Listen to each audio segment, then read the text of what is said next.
I'll want to, in the next 15 minutes or so, pardon me for the delay, take 3 examples in the given fact scenario. A firm of chartered accountants A, B, and C was formed by 3 partners A, B, and C. Each of them introduced capital of 1 lakh in the year 1986, for example. The profits that they derived from running the firm was withdrawn year on year. So assuming that the balance sheet had only capital of the partners and cash on one side. In the year 2000, that is after 15 years of their practice, they acquired 3 property. One in Ahmedabad, Baroda, and 3rd in Calcutta, each costing assuming 10 lakh rupees. C retired from the firm on 1st of April 2021. And C said that he will, in lieu of his capital, will not take any cash, but will only take the office located in Calcutta, assuming C is from Calcutta and wants to pursue his business in Calcutta thereafter. Retired from the firm and took the office located in Calcutta as full and final settlement of his dues from the firm. And assuming FMV of each of the office as on 1st April 2021 was 1 crore rupees. I know this example is good on papers and cannot be practically seen in any factual scenario. But when CBDT is able to give a circular with examples that is practically impossible to see, I can take that liberty.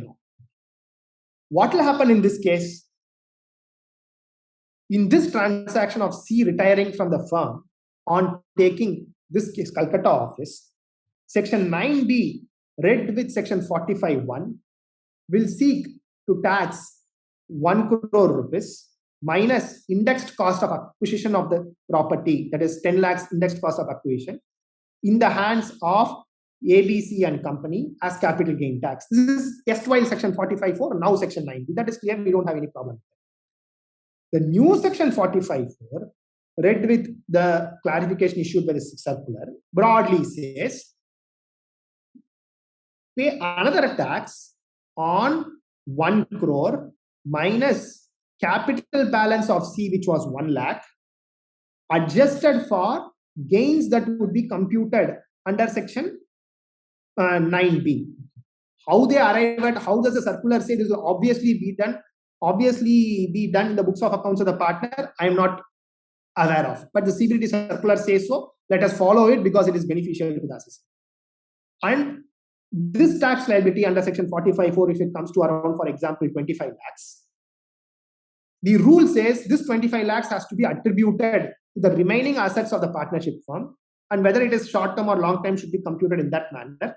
And so much of tax that you pay will go on to reduce the consideration of the Ahmedabad and Baroda property whenever they are sold. Let us not go into the computation. This factual scenario is being considered only for the purpose of examining certain legal aspect that might arise there. This let us take as a base example. That is, I repeat again before I proceed further, on the facts alone. A, B, and C were 3 partners, set up partnership firm in 1986. 3 properties were purchased in the year 2000.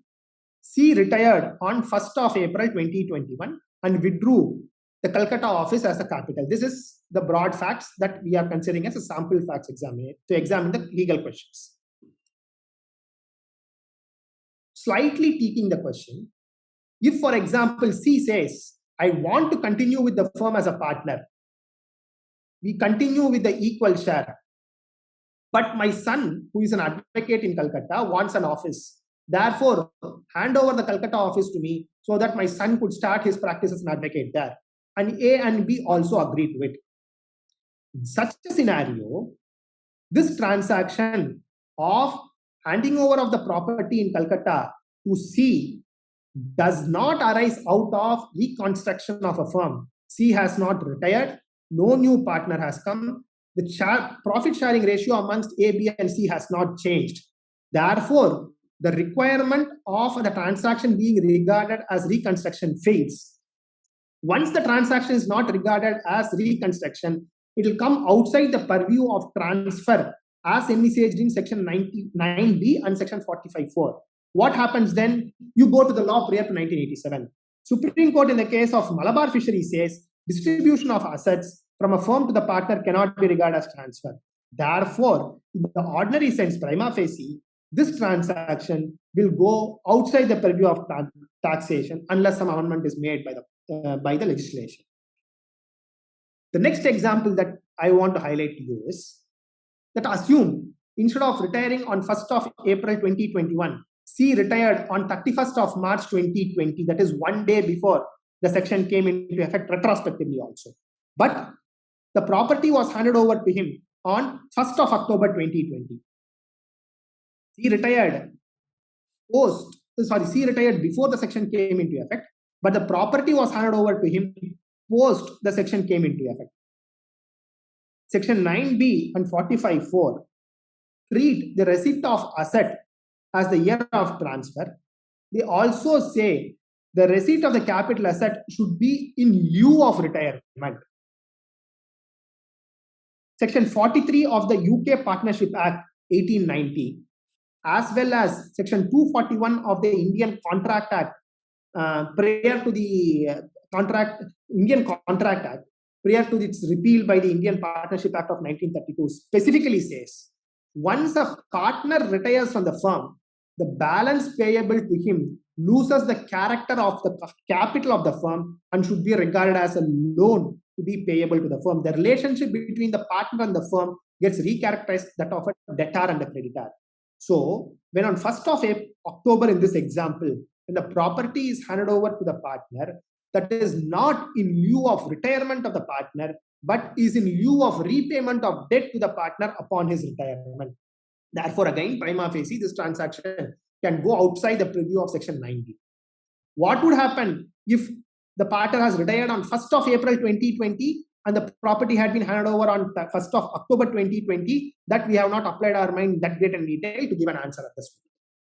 Slight other example, the last example that I want to take out here is, assuming C had not retired, but C expired on 1st of April 2020, and the property is handed over to his wife in due consideration of his receivables from the partnership firm. As we saw, Section 9B is a deeming fiction. It creates a deeming fiction to tax a transaction where any specified person receives any property from the specified entity.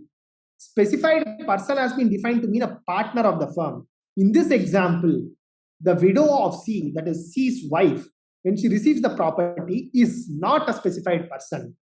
It can be in lieu of the money receivable by C, but she in no case is a specified person. More so in a professional firm or a firm of professionals rather, where the partners need to have professional qualification to become a partner in the firm. If Mrs. C is not a professionally qualified chartered accountant, cannot become a partner there. In such a scenario, in no case can she say that the property is received by her as a partner in the firm, and therefore there is a possibility of such transactions also going outside the purview of this section. All this is possible only because the law prior to 1987 specifically clarified receipt by a person from a partnership firm is not to be regarded as transfer. It cannot be the case of the revenue that once it is outside 9B and 45(4) it will automatically fall under 45, and that is impractical because of the law clarified by the Supreme Court that we saw in first half an hour of this discussion.